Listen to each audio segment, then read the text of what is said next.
Hello and welcome to Me, the Wife and Wrexham AFC. A weekly podcast and YouTube channel where we discuss all things Wrexham AFC from the point of view of long-term fans and new fans. So sit back, put your feet up, relax and let's get stuck in.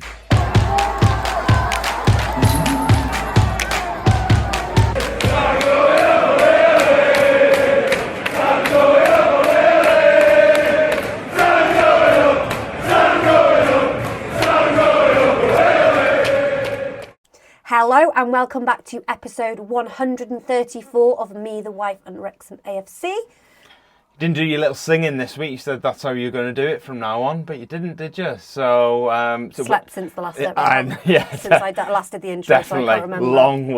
Long week. Yeah, so on this week's show, we're going to be talking about our League One match against Birmingham. Did you forget then for a minute? I did forget. Birmingham, our first signing of the January transfer window. We're going to talk about some club news, and we're also going to look ahead to our League One fixture on Tuesday against Stevenage, and also the quiz. And also... Crawley as well! Double game week. It's because it hasn't happened for so long, I just forgot. It is a bit weird. We haven't had sort of Tuesday-Saturday game for a long time. We've had weeks where we haven't had a game at all. So so it's quite nice to get a week when you just drop something on the floor I was trying to style it out then, weren't you? Yeah. It's been a disastrous start, I think, so far. But anyway. Yeah. So what should we talk about first? Let's talk about Mr. Sam Dalby. Well, this is annoying.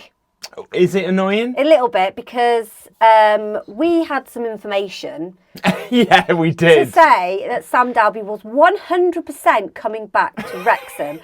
So me being me, like talking to the guys at work, like, oh yeah, Sam Dalby's coming back. Yeah, and they were like, oh yeah, where have you heard that from? And I obviously didn't give any names out, but I was like, yeah, he's 100% coming back, and now I look like an absolute liar. So I'm going to have to do some bit of backtracking when I go back to work.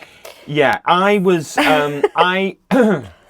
How do you feel about him staying up there? So, anyone hasn't heard the news, Sam is staying at Dundee United for the rest of the season on loan. He won't be returning to Wrexham.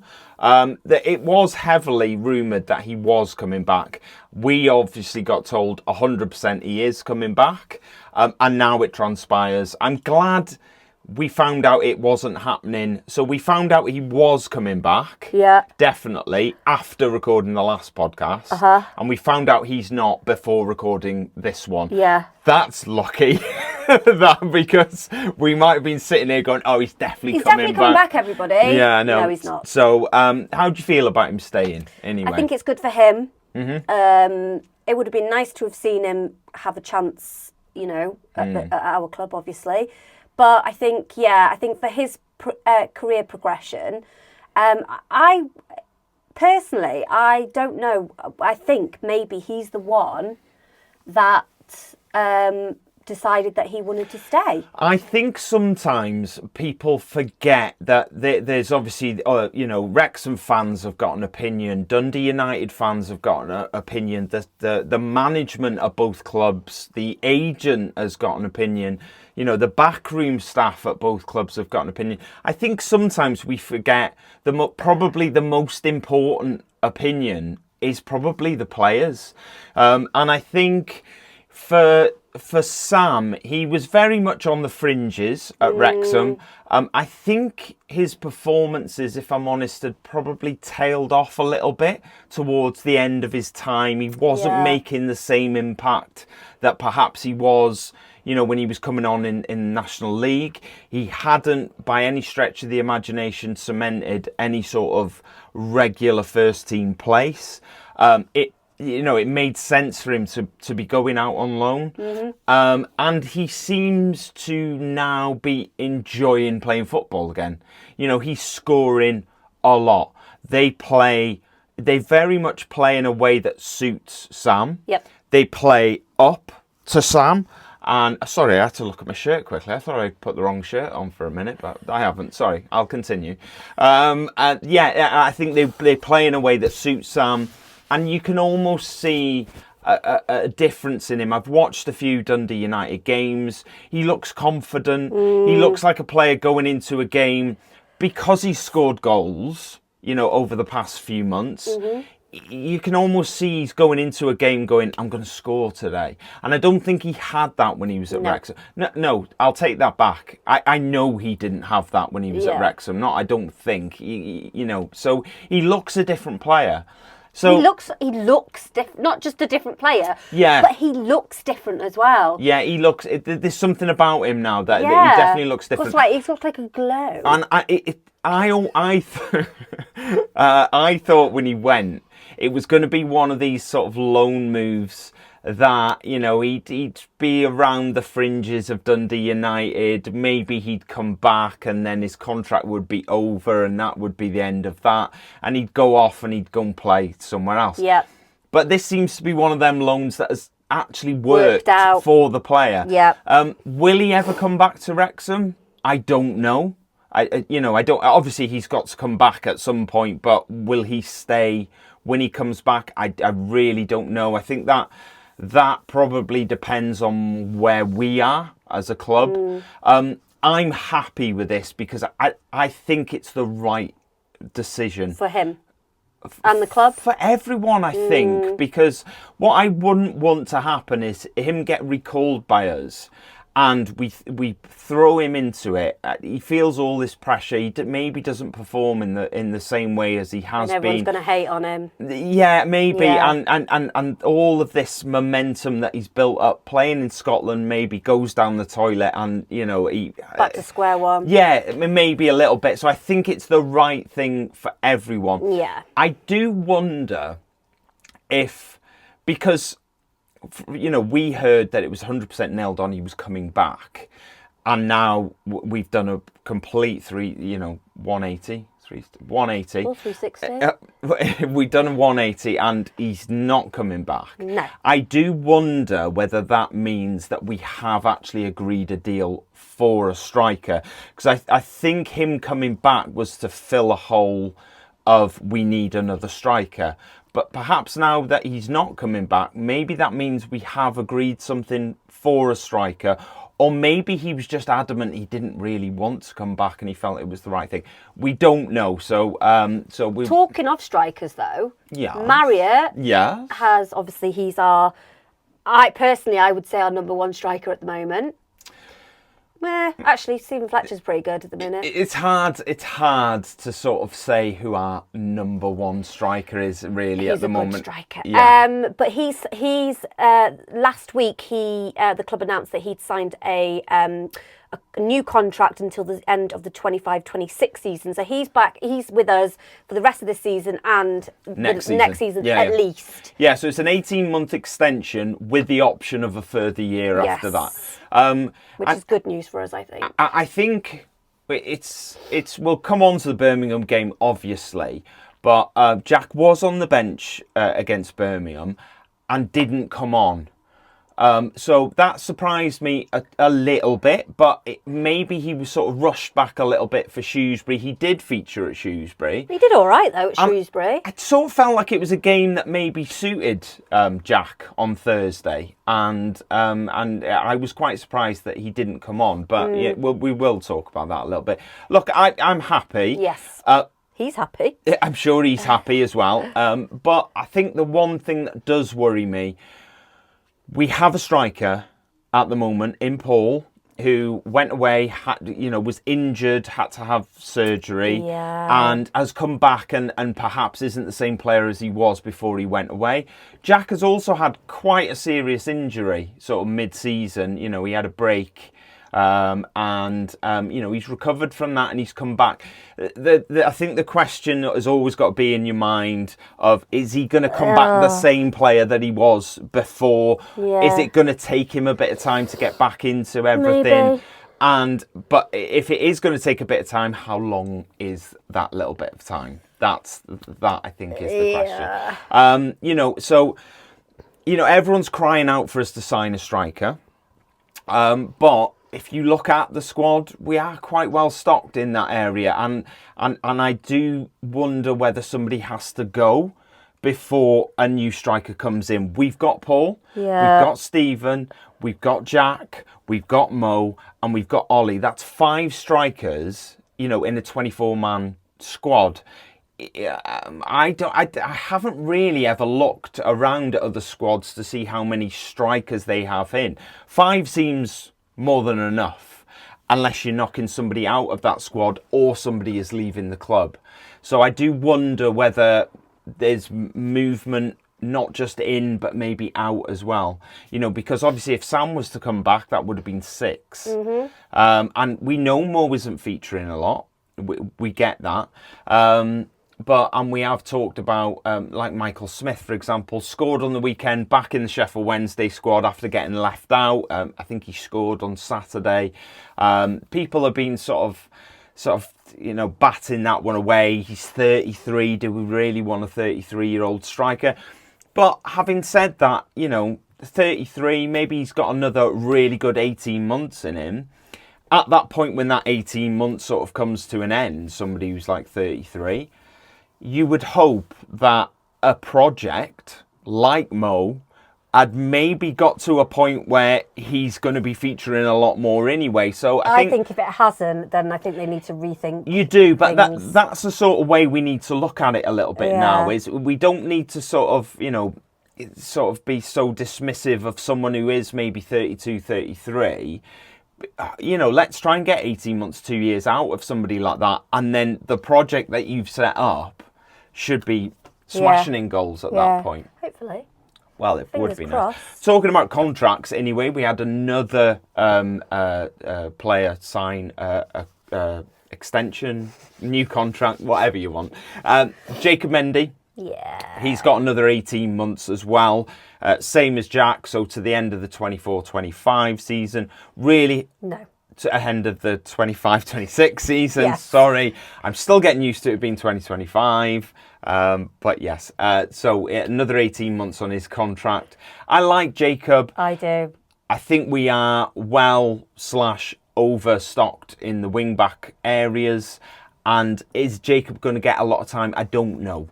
But look, he's got some guaranteed wages for the next 18 months. So he's a lovely guy. He is, yeah. So. Talking of what the fans have been shouting about, we want a striker, we want a striker, we want a striker. So Parky listened and brought in Ryan Longman from Hull City, who is not a striker. But look, he's a winger. He is a winger. He's been brought in. I don't know what he's... See, the confusion for me is I really wanted, over a striker, I really wanted an attacking midfielder. Because I feel like we're really lacking in that department. We've got Elliot Lee, and we haven't really got anyone to replace him in that area. We're also sort of pushing Elliot forward a little bit to play in a more advanced role. And I sort of feel there's a little bit of a hole in there. And, obviously Elliot tends to play, not so far this season, but tends to play, the most minutes out of the whole squad. And I think you need a little bit more rotation in that area.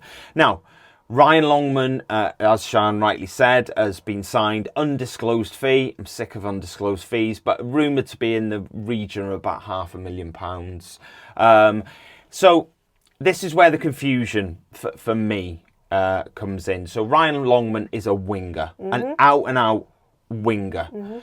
We don't play with wingers at Wrexham. We use wing backs, so as in they're sort of on the team sheet as defenders / midfielders / wingers. So James McLean, Ryan Barner. Yes, so that's what we use, and so they're the ones that defend in the wide areas. They're also the ones that get up and sort of are crossing into the middle. Hence why Barney's got so many assists. So we don't play with wingers. We play with wing backs. Is he going? He's very left-footed. Is he going to take the place of James McLean? Well, that's our captain, so I can't see that happening. No. Is he going to take the place of Ryan Barnett on the right? No. He's very left-footed. It's not unusual to have an attacking player playing on the opposite side of the foot that they predominantly use. Mo Salah's one. He's left-footed, but he plays on the right because it's a player that likes to cut inside and use their dominant foot. Not that I'm comparing anyone to Mo Salah in the Wrexham squad, but as an example. The problems do arise when you're playing on the wrong side when you're trying to defend, because your natural body position is onto your dominant foot, and it does make it quite difficult to defend. Is that your penny's worth because you were a defender? Yes. So I can't. You bring in a winger to play as a wing back, they do have to defend. I'm not sure how much defending he has done in his career. Another winger that we brought in and played them as a wing back was Luke Bolton. Where's he? That hasn't particularly gone very well. So it is quite hard sometimes to convert an attacking player into somebody that also has to get back and has to defend. That being said, it has been quoted that he is a versatile. That's what I was just about to say before you cut me off. A versatile player. Does that mean that perhaps he might be able to play in the attacking midfield area where Lee currently is? I did see a quote from a Hull fan, which I take with a little bit of a pinch of salt. I saw two quotes. I'll read them both out. Well, not read them out, they're in my head. But so this is probably not verbatim. No, not verbatim. But so it was said that we'd signed a versatile player. And the whole fan said, versatile, are you having a laugh? He can't even play in the position we signed him to play. So that was that. So I like I said, sour grapes maybe. I take it with a pinch of salt because it's a player that's leaving a club and all that sort of stuff. Yeah. The other one is because there was a little bit of a chat online about we need someone who's really good at crossing the ball, a wide player, all that sort of thing. And one Hull fan said he can't even cross the road, never mind cross the ball.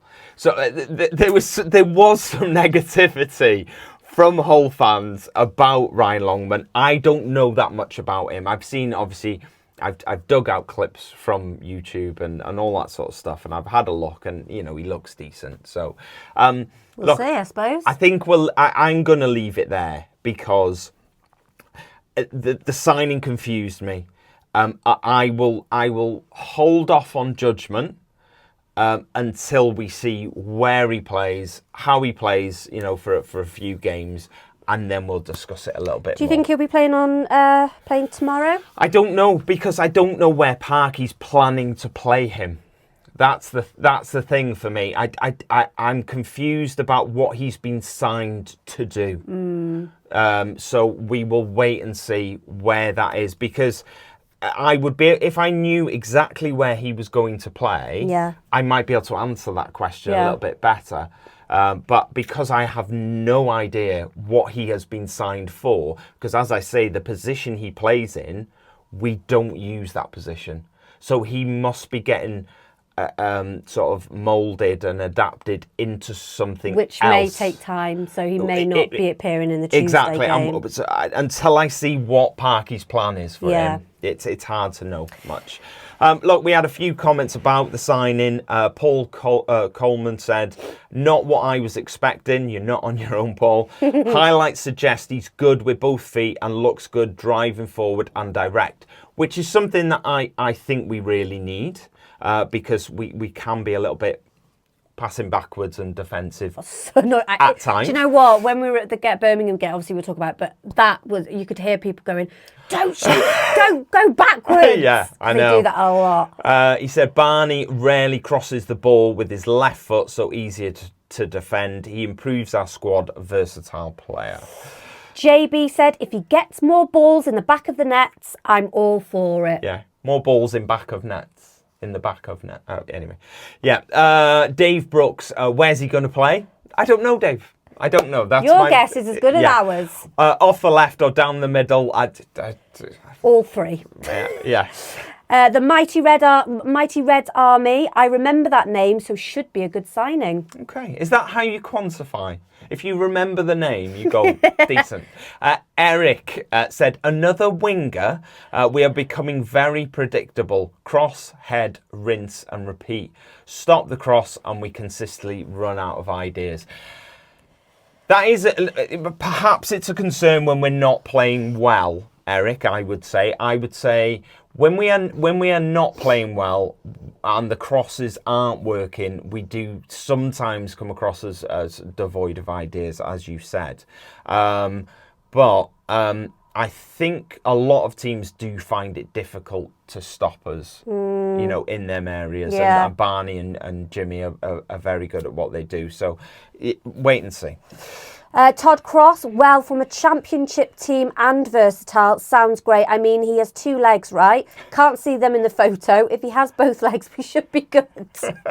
Godfrey Groom, great news. And if Phil likes him, that's good enough for me. Merculago, he is apparently very versatile, which will help us to have a flexible player you can slot into a number of positions. This can only be a good thing for us. Yeah, James Kovic, I think they recognise that service is important. If he can attack the box instead of running at the flag and crossing, Paul and Jack can play together and score goals. Brendo Pretendo said, love it. Alex was great on loan for us in 21, but he was developing. He seems much more mature and will be an asset, just like Dobson. You're reuniting AFCW class of 2021. Yeah. So it's a wait and see. Suck it and see. We'll have to wait and see what happens with that one. So just another one to sort of just 2 last little bits of news, a little bit tongue in cheek maybe this first one, but John Daddy Bodvarsson scored again. He scored 3 goals in 2 games against for Burton. 3 and 3. He scored. Oh, has he? Yeah, I thought it was 3 and 3. So he scored twice on Saturday. Right, okay. So, look, good luck to you. I very much believe that we didn't see the best of him. I think it's very much... It's very difficult to see the best of somebody. When they don't play. When you're either not playing them or you're only giving them 10, 15 minutes here and there. I do wonder whether maybe we were the problem. I mean, sometimes players and clubs just doesn't gel and it doesn't work. It's obviously working for him at Burton, so yeah. Good luck, mate. Last little bit of news. We had a message from our Wigan fan friend Barry on Saturday. He presented a supporters club event. I wish he'd invited us. I know, yeah, and they had James McLean there at the Wigan supporters club event. And our friend Barry interviewed him and he said he was great, and they had a bit of a laugh about Bolton and the manager leaving. I hope you told him that I love him. Did you, Barry? Did you tell him that I love him? And I think this has caused a little bit of a stir online, and the main reason that it's caused a stir is I think most fans are happy for players to do what they want in their spare time. Yes. Jimmy wants to go to Wigan, and because he's got a great relationship with all the fans there, and he wants to sit and do a bit of a Q&A. As long as he doesn't go back to them. Yeah, with the supporters club.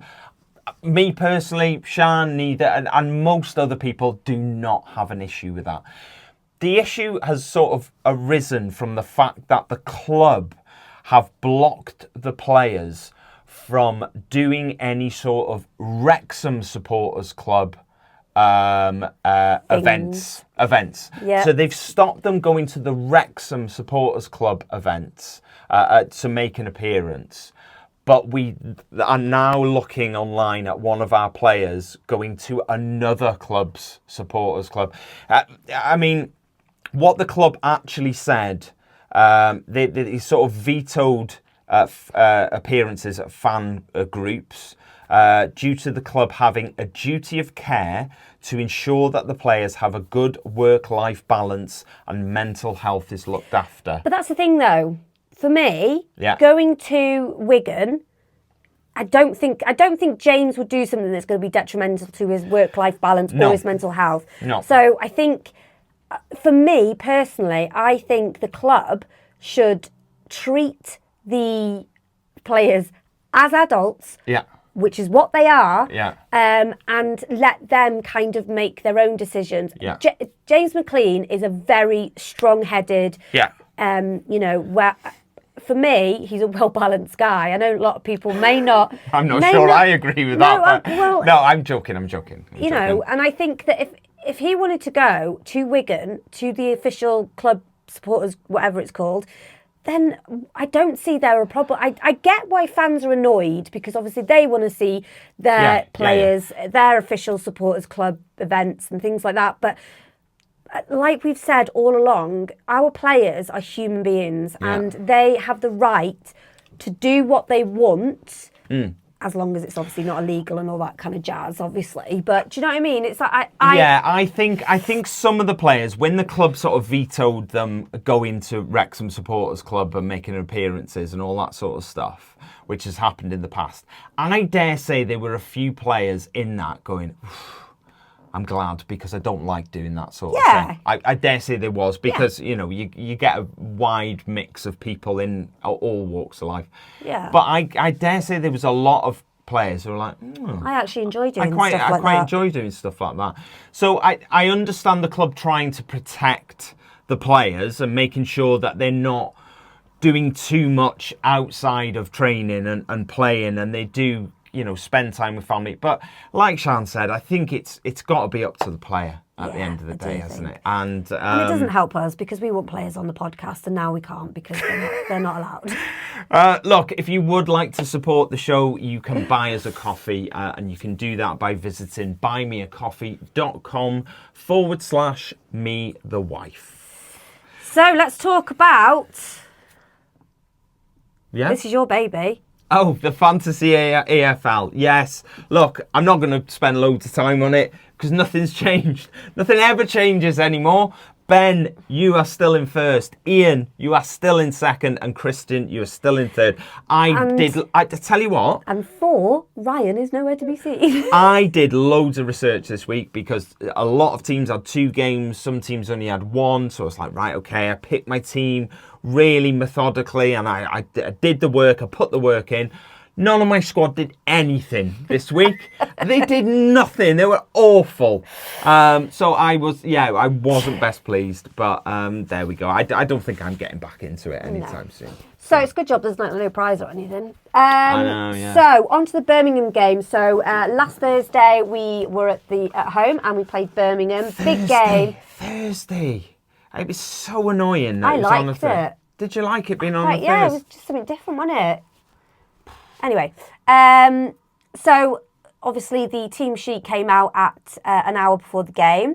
No massive surprises. Owen O'Connell was obviously dropped to the bench, and Dan Scarr was in his place. Cannon was out, Dobson was in. Fletcher was out, Palmer was in. Yeah. And also, we had a message actually. I want to say it was Joe Swift, a Birmingham fan. Don't know. I can't remember. Apologies, I can't remember who it was. I think it was Joe Swift. In all fairness, right, just before Siân says this, out of every rival team, the Birmingham fans have been very nice to us. They have. And I can't, about our podcast. Podcast, about us as people. They have been. You get a few odd comments here and there, but they have been very nice. So I don't have. Maybe they're scared of Jay coming for them. Personally, I don't have anything bad to say about the Birmingham fans. They've been quite nice. They basically said that when we did our, I think it was probably our full-time review, we were very, honest, and we didn't, because a lot of podcasts, not just for Wrexham podcasts, I mean for like all football podcasts, they slag off the opposing team, even though they know themselves that their team didn't play well. They would, so we were very, as impartial as we could be. Well and as balanced. honest. That's the word I was looking for. Well balanced. You got to be though, haven't you? You've got to be. You've got to be truthful. I think we got a huge boost before the game because basically their whole midfield was out. Yes, that's what I was going to say about the message. Oh, right. Sorry. Yeah. So, the whole midfield was out. It was a midfield that completely dominated the game when we played them away from home. Pike was out. Iwata was out. Is that how you say it, Pike? I don't know. I thought it was Payak. Look, Pike. I'm going with Pike because Okay. it's easier for me to remember. Yeah. Iwata and Williamson was also out. They've been out for a few games. And, that for me personally was such a huge boost because, like I said, I felt they ran the game when we played them away from home, especially Pike, if that's how you say it. But I thought he's fantastic. And I think he's playing well below the level that he should be or probably could play at. But yeah, it was a huge boost for us. And I knew one or two of them were going to be out. I didn't realise all three of them were going to be out. So it was massive, and I was. But they've got strength in depth. I was just about to say it was a relief, but then we realised, oh God, they've actually got some really good players that don't always play, and they're still just as good as the starting 11. Not just as good, but certainly they've got quality. They can hold their own. They've certainly got quality. Yeah. Look, there's one thing we need to address before we talk about the game. The light show. It wasn't really a light show, was it? It was like we'd forgotten to pay the electric, and it was just they were flashing. I came out, and you were looking at me because you knew I'd be annoyed. I was videoing the light show, and then Ryan was standing just by his dad, and I turned the camera onto Ryan. He just shook his head. I'm going to have to put it on TikTok and stuff like that because it's just so funny. I quite liked it. I think it was a bit cringy, and I think the only reason why we did it was because obviously when we went to Birmingham away, because they're an ex-Premier. You said it's like a Premier League sort of thing. It's very much a nighttime game in the Premier League. You'll get the sort of fire sort of flashes, and you'll get the flashing floodlights, and you'll get the music, and you'll get all that, and it's very much a Premier League sort of spectacle. But teams who get relegated down from the Premier League and maybe out of the Championship, they'll do it in the Championship to an extent as well, and so that's why we need to up our game then if we go to the Championship. I know, yeah. So you have that to create this sort of like spectacle for the TV cameras, when you've got a live game. And it was also the only game that was on Sky that night because it was the only sort of the game in the top 5 leagues in England. So it was. I was the last one of our group to get to my seat. I had a couple of beers. I went to the toilet before the game. I was in the toilet, and I heard the song come on. and it was Fred again. Turn on the lights. Turn on the lights, yeah. And as soon as I heard the song, I went, they're doing it, aren't they? They're doing the lights. They're flashing the lights. I don't know what it looked like on TV, but I've got to be honest. It's not for me. It's not my sort of thing. I quite liked it. Yeah, but anyway. I'm a girl, so, I do sort of feel like, it's the first time we've done it. And I do feel like maybe the club had done it slightly tongue-in-cheek. Tongue-in-cheek, yeah. As to sort of, to choose the Birmingham game to have done that because they did it when we went there. It's sort of, but if you're going to do it, you do it big, don't you? You don't just have some flashing floodlights. Yeah, I know. So, it was a bit like, a bit cringy, but I quite liked it. Anyway, so the game, it was a decent start to the game. It was a very exciting, nerve-wracking. I felt sick. And this, I said to you, is the first game that I've actually felt really sick about. But I'm sure that there's been other games where I've been nervous, but this one, I don't know, because there's such hype around the two clubs at the moment. With obviously Birmingham's American owners and our Canadian and American owners. So it's like there's this big hoo-ha. Tom Brady was obviously there People was apparently I didn't see him, No, but and we tried to zoom in on the area where we thought he was. But something Wagner. yeah, He was there because there was a picture of him in the turf. Yes, there was. So he was definitely there. And I think there was a lot of like Birmingham fans and things saying, not a lot actually, saying, oh, you know, he's made the effort, he's flown in from America, why couldn't Rob and Ryan? And it's like, you do have to remember, this is not their only job. It's not just that. Business, shall I say, it's not their job. Rob was going to be here. He was. But his family got evacuated from their house, and it just made the trip quite difficult. Unnecessary. Yeah. Unnecessary. Yeah. So, Anyway. Rob did have reasons. But yeah, as you rightly said, it was a decent start. It was a decent start. It made even better by little Ollie. Oh my God, it was such a good goal. Yeah, look, it was great. It was, I'm going to be honest, in the build-up, it shouldn't have stood. Ollie fouled a Birmingham player in the build-up. It was a clear foul, and the ball fell to Ollie. He ran. Look, amazing finish. Absolutely superb finish. If you've seen the replay from behind him, the sort of whip he gets on it to bend it round and into the corner. Great goal. Loved it. But again, as we've sort of said about being honest, it shouldn't have stood because definitely Ollie fouled his man in the build-up. But we'll take it. I'm blindsided. I didn't see that. No, yeah, but it's one of them. It was a foul. A goal's a goal. But I was, I was a little worried. I think when we scored, somebody had actually said, I think in our pre-game live, I hope we don't score early. And I sort of understood what you meant because we scored early and it's such a long time to try and hold on to that. Deja vu. Yeah, and it sort of felt like maybe we might sit back on that lead and invite them on. And if there's one team in this league you don't want to invite onto you, it was Birmingham. So we scored euphoria, and then you sort of sit back down at kickoff and you go, still 80 minutes to go here, and I hope we don't drop back we don't drop back and just let them come out. Yeah. I think don't think we did. The one good thing to say about Birmingham is they looked completely unfazed about going 1-0 down. they didn't seem bothered. Whatever. And I think that is possibly a sign of a team who are completely confident that it's all right, you could score first. We will come back. We will come back, and we back ourselves to score, which they did. Yeah. Before that, though, Dobson had a great chance to put us 2-0 up because he found himself out on the left somehow. Lee was completely unmarked in the middle. All he had to do was find Elliot. He had to beat the man and find Elliot in the middle.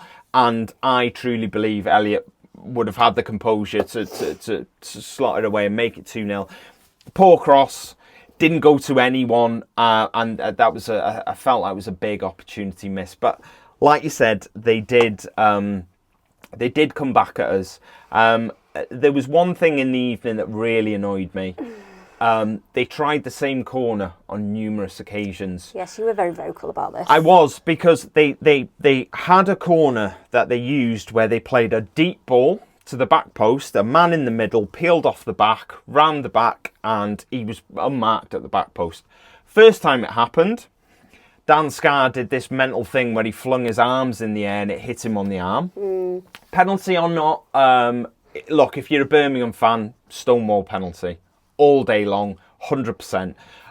Trying to look at it a little bit more objectively, when the ball hits him, he's sort of got his back turned to where the ball is coming from. So you can't sort of say he meant to handle it, but on the other side of that, he has handled it, and his arms are probably in an unnatural position, because they're really wide out. So was it a penalty? If it was the other way round, I'd be fuming that wasn't given. So I can sort of understand it from their point of view. So we got away with that one. They did the same corner routine again.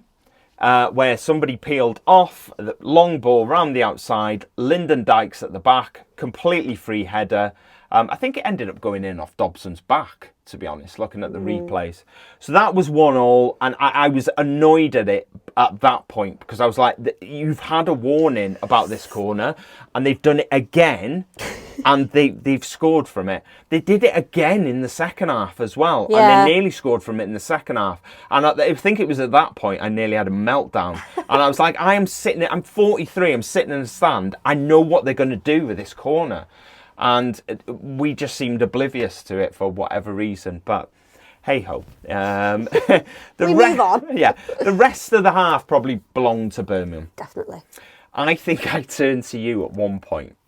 I think we were about 25 minutes in and sort of shrunken into some sort of little hunchback, just sitting there. And I leaned over to you and I went, they're good, these, aren't they? And you were like, yeah. And I think they're probably the most comfortable team in League One that I've seen on the ball. Yes. It's in that first half, they looked comfortable. They looked in control. You know, they was without creating anything sort of clear cut. It just felt like they were building to something. I'd shout out to Max, who I thought was superb all game. I don't think Jay Stansfield really got much out of Max, if I'm completely honest. But yeah, they looked like they were building to something. 1-1 at half-time. I was happy for it to be 1-1 because I didn't want, remembering back to that first game, they scored, obviously, before half-time, just before half-time, and it sort of gave them the momentum. You didn't want that to happen again. Yeah. Happy to go in at 1-1. And I think I was concerned that when we came out for the second half, that they were just going to start turning the screw and carry on where they'd left off in that first half and cranking up the pressure. But it was us, really, who came out on top. Yeah, and it was definitely a game of two halves. Yeah, it was. It was, it felt like if they carried on with the sort of momentum that they'd built up in that first half, if they carried that on in the second half, we were in for a bit of a rocky ride. But we really sort of went in at half-time, reset, come back out, and we looked so strong. I think the keeper had to parry a Dobson shot. Then he had to tip over Barney's... All right, it was a bit of a wayward cross. He wasn't shooting from where he was, but he had to tip that over. The crowd started to ramp up a little bit. And, it felt really good. It felt like something was coming. Yeah. And from that Barney tip over, I think Elliot... possibly quite a poor corner, wasn't going to beat the first man, but Jimmy darted in, little flick header, straight at the keeper, but the keeper had to save it. And it was like, we're doing, we're really pushing it here. I think Fletcher and Mullin were probably introduced at the perfect time on Thursday. Yeah. What we found really interesting, though, was the fact that Mullin and Fletcher were coming on at the same time, but it was Stephen Fletcher's name that was getting sung by the crowd. And I said that to you, didn't I? You did. You said that to me. You said, how weird is it that they're singing Fletcher's name and not Mullin's? They did They did do the Mullin song after, but I think if you go back... How fickle as fans are. If you go back 12 months, that never would have happened. No. We'd have seen Paul coming off the bench and everyone would have been, here we go. And, it's mad to think how... Now it's like, Fletcher's off the bench, here we go. I know. Look, a couple of goalmouth scrambles. I think we were quite unlucky. I think Max had one. There was another one, maybe Fletcher. There was a cross that went in. Fletcher was sort of unmarked in the middle, and one of their defenders just nicked it off him. And we just couldn't make the pressure count in the end. No. How did you feel at the end of the game? 1-1 against the team who are top, who are clear at the top with games in hand. How did you feel at the end? I think if you'd asked me that question, if it had finished at half time, I would have been like, yeah, that's fine. Yeah, that's good because Birmingham dominated the first half, but I was happy, obviously, with the point because it's more than what we came away with when we went to St Andrews. But I think I'm not sure they call it St Andrews anymore. I think it's something like Knight's Head Park. Oh, well, whatever. Something like that. St Anyway, Andrews. It's That's what it was called when we went, wasn't it? St Andrews? I think it was Knight's Head Park. Oh, when we okay. I'm not sure. I think most of the fans still call it St Andrews. Yeah, so, but because of how we played in the second half, I definitely think we deserved at least another goal. And I think we did deserve the 3 points. But, so I was disappointed in that way, but I was okay with the point because I thought a point is better than nothing. And it cemented the fact that our home run was still good. Yeah, I get that. It wasn't tarnished with a defeat. Yeah. I couldn't help but feel a little bit disappointed. I know. I saw your face. Because I just think we did enough to nick it, and I think that really would have, to go and beat Birmingham. Yeah, well, it's slightly depleted Birmingham, as many Birmingham fans have kind of said that. We had players missing and we went at full strength. But I can't help feeling it maybe was a slight opportunity missed because of the pressure. And I couldn't help but feel a little bit disappointed. But when you sit back, you go, it's a good performance and we've come away with a point against a very good team. So it's hard. Look, Lolly got the fans man of the match. I voted for Ollie. Dobbo got the Sky man of the match on the live commentary. I could see both of them. Yeah. It's quite nice for Ollie, I think, to score because his dad used to play for Birmingham.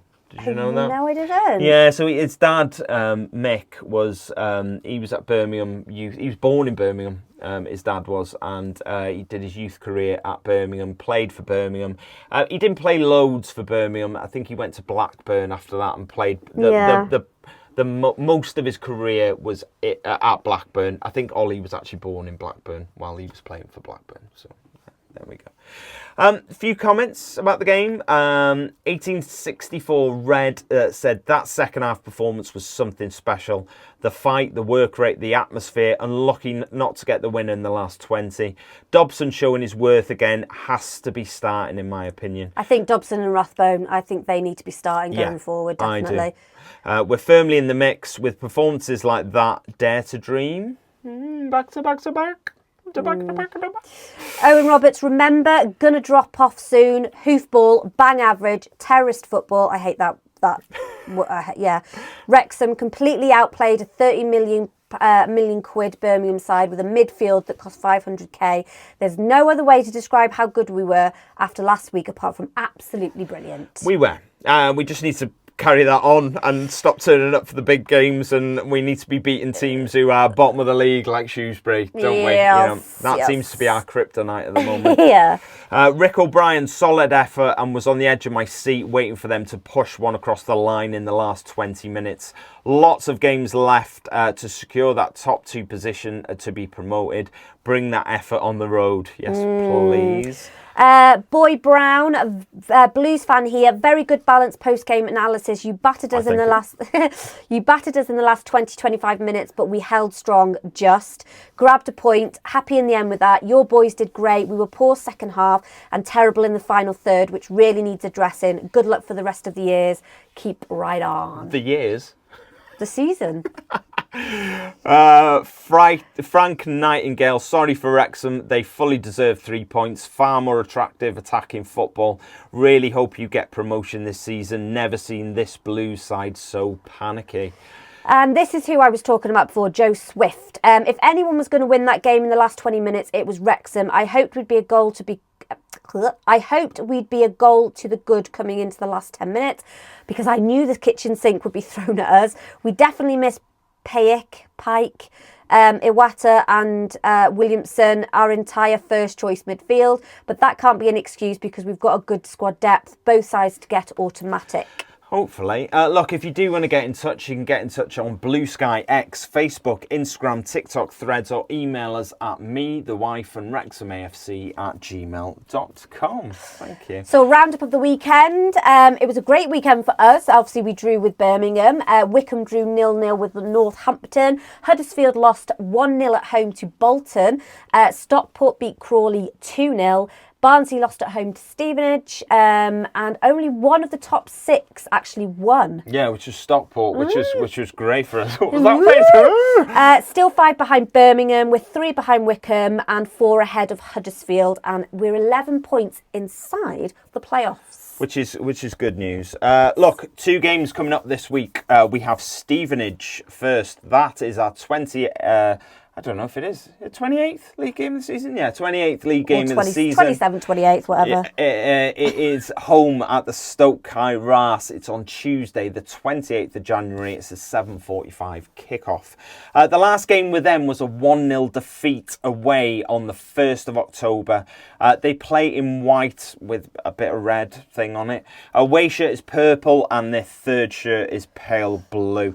Top scorer is Dan Kemp. You might remember Dan. No. You might remember Dan. He scored against us 3 times last season for 2 different teams. He scored 2 for Swindon and 1 for MK Dons. Love you, Dan.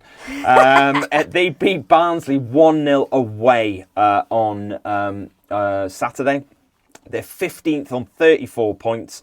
They've won 9, drawn 7 and lost 9. They've kept 7 clean sheets in 11 away league games this season, which is frightening for any club. They are so good defensively.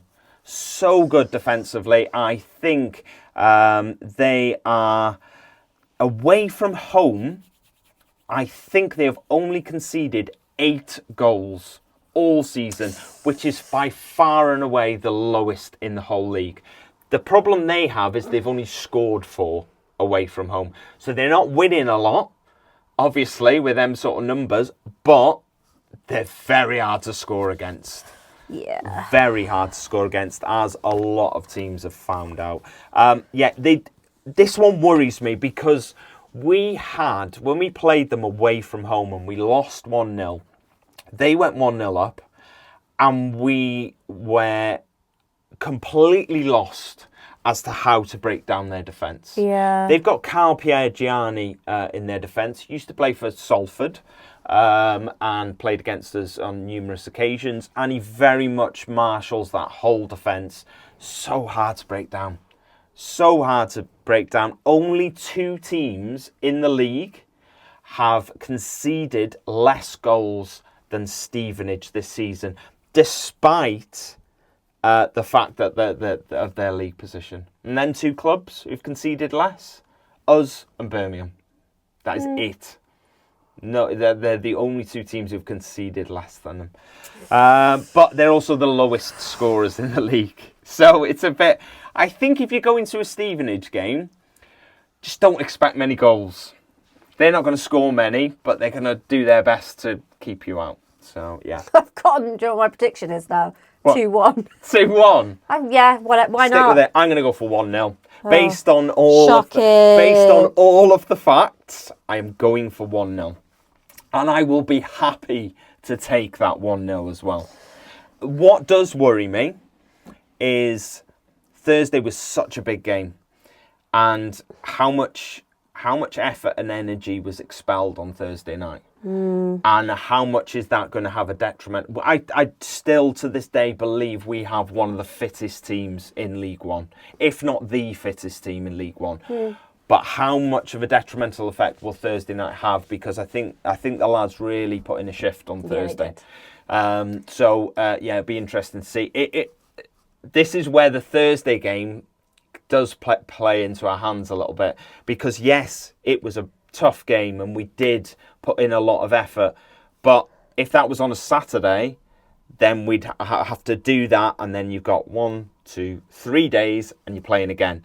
We've got that extra 2 days of recovery and, to get back into it. So that's where it sort of plays into our hands, I think, a little bit. So, after our Tuesday game, we are away to Crawley, and it'll be 28th or 29th game. No, it is the 29th. Are you sure? Yes. The 29th league game of the season. It's our first game of February, so Saturday the 1st of February, and its kickoff is at 3 p.m. We're away, as I said, at the Broadfield Stadium, which is about 225 miles away from here, and convert that into hours, it's about 4 hours. The capacity of their ground is 6,134. We, as a club, have been allocated 1,419, and I believe they've all sold out. I'm not 100% sure. They play in red, so their away kit is grey and their third kit is blue. As they play in red at home, we will probably be playing in gold or black. Yeah, clubs can take the decision to play in whatever they want. Yeah. Sometimes it's clubs decide, actually, it's quite nice if we play in our third shirt, because we don't always get to play in our third shirt. Yeah. Fans have bought the third shirt. They want it. Sometimes We could still play in our gold shirt though. We could do. They might play in their third shirt. Who knows? You don't know. The last game we played them was obviously away. Sorry, no, it wasn't. It was at home on the 21st of September, and we won 2-1. Max obviously got the winner. Yes, he did. Which was lovely. Their top scorer is Junior Quiterna. Yeah, 5 goals. They lost 2-0 to Stockport at the weekend. They're 23rd at the moment on 21 points. So they're 23rd in the league. So this is a banker defeat for us, isn't it? We can't play against teams at the bottom of the league. we just give me a banker defeat. Give me Birmingham. Give me Stockport. Give me everyone up the top. Yeah. Any day of the week, right? Crawley, bloody Shrewsbury away as well. We got no clue away from home when we're playing these lower down teams. You never know, something might click on Saturday. So they've won 5, drawn 6 and lost 14. They've only won 3 out of the 11 games at home this season. They've not won in their last 7 games. So they've had 5 defeats and 2 draws.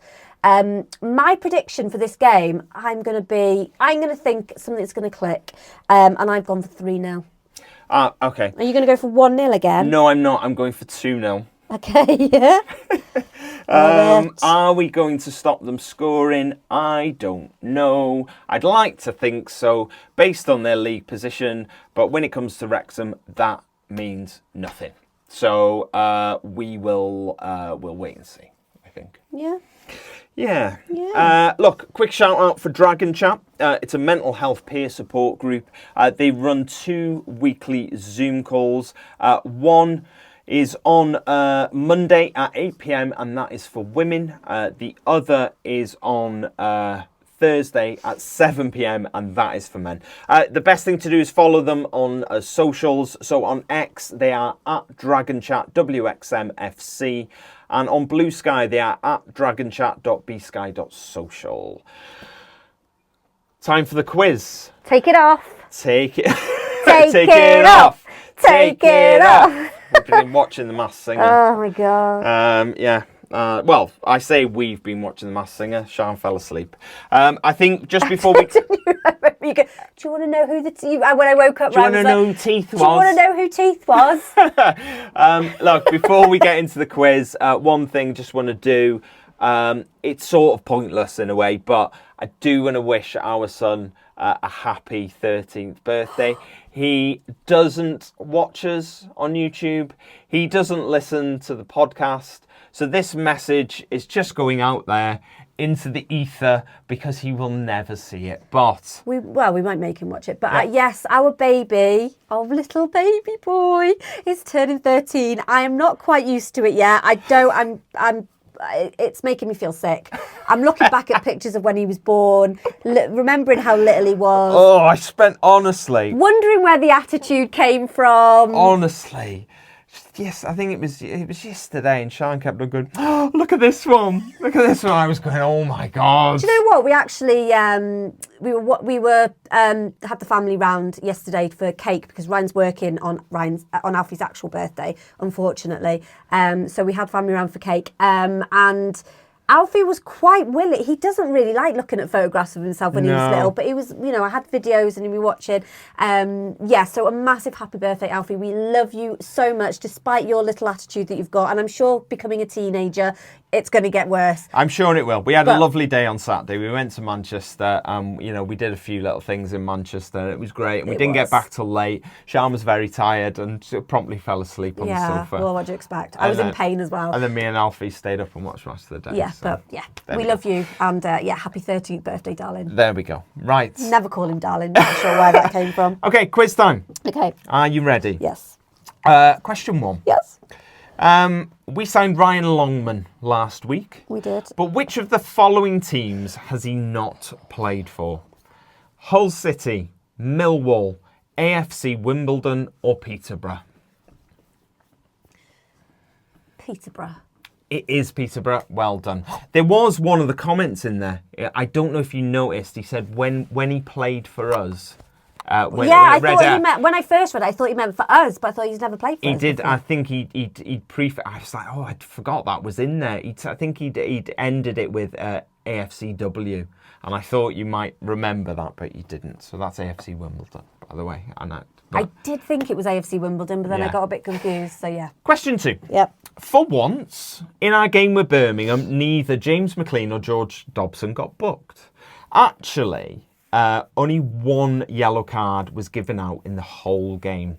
But which Wrexham player got it? Rathbone. Oh, we didn't even need the options. Well done. Well done. So that's 2 out of 2. Mm-hmm. Good start. Question 3. This is I'm very flexible with your answers. Okay? With this, right. I am very flexible. I will take... there's a few that I will take here, okay? Okay. So we play Stevenage on Tuesday. Yeah. Their name obviously starts with a man's name, Stephen, okay? Can you name another League One team that starts with a man's name? As I said, I will be flexible. There is one really obvious one. The others, I've got a bit of bend.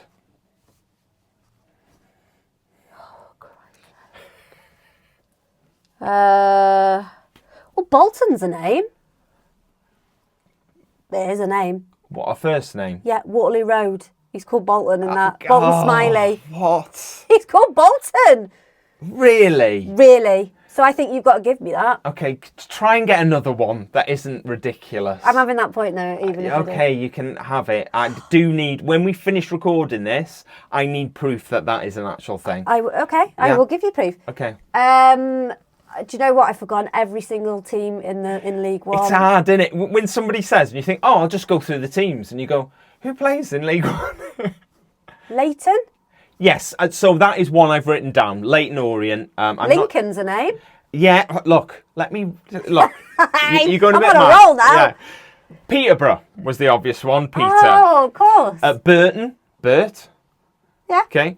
Like I said, I would have accepted maybe Charlton Heston as an example. Cambridge for Cam Newton, all that, maybe. I said I was flexible. Leighton Orient, I would have taken. And I've also put maybe Lincoln, because I've obviously got Lincoln Burrows in Prison Break. I sort of would have accepted that. Like I said, I think you were pretty much nailed on to get a point on that one. It's just a bit of fun. Okay. Number 4. Stevenage have kept 13 clean sheets in 25 games this season. Apart from against us, Potluck. Name one other team they have kept a clean sheet against. There are 2 teams in this list that they have kept a clean sheet against twice. So, like I said, just a bit of potluck, because you don't know Stevenage's results. You might know their result from the weekend, which might help you, but... They beat the team at the weekend 1-0. Yes. And it was... I want to say Crawley. Okay. Yeah, Crawley, because I can't think. You're going for Crawley. Yeah. Crawley's incorrect. Who was it? They beat Barnsley. 1-0. They've actually kept 2 clean sheets against Barnsley, home and away. But I knew it was 1-0, so... Blackpool, Bristol Rovers, Burton, Charlton, Leighton Orient, Lincoln, Mansfield, Northampton twice, Shrewsbury and Wigan. Oh no, And us, yeah. Yeah. So, number 5, we play Crawley on Saturday. In what month was their last league win? Was it January, December, or November? December. It was December, the 3rd of December. 4 out of 5. The 3rd of December was the last time that they actually won a league game. 4 out of 5. Until Saturday. I'm joking. Don't. Joking. God. But if you look at away form, Oh, shut up. we're not great, are we? We're not great, but, you know, there's always a turning point. It is. Maybe Thursday was the turning point for us, and now we're going to start being good away from home as Maybe. well. Yeah. I think we need a really good away win. Just 10-0. Just, it'd be nice to go to Crawley and beat them 4-0. 5-0. 6. I don't know. Make a good statement. It just would be nice to go out and just smash someone away from home. Yeah. Absolutely annihilate them and play them off the pitch. And then that might get the ball rolling away from home. Because let's be honest, I don't think the ball's rolled an inch all season, has it, away from home?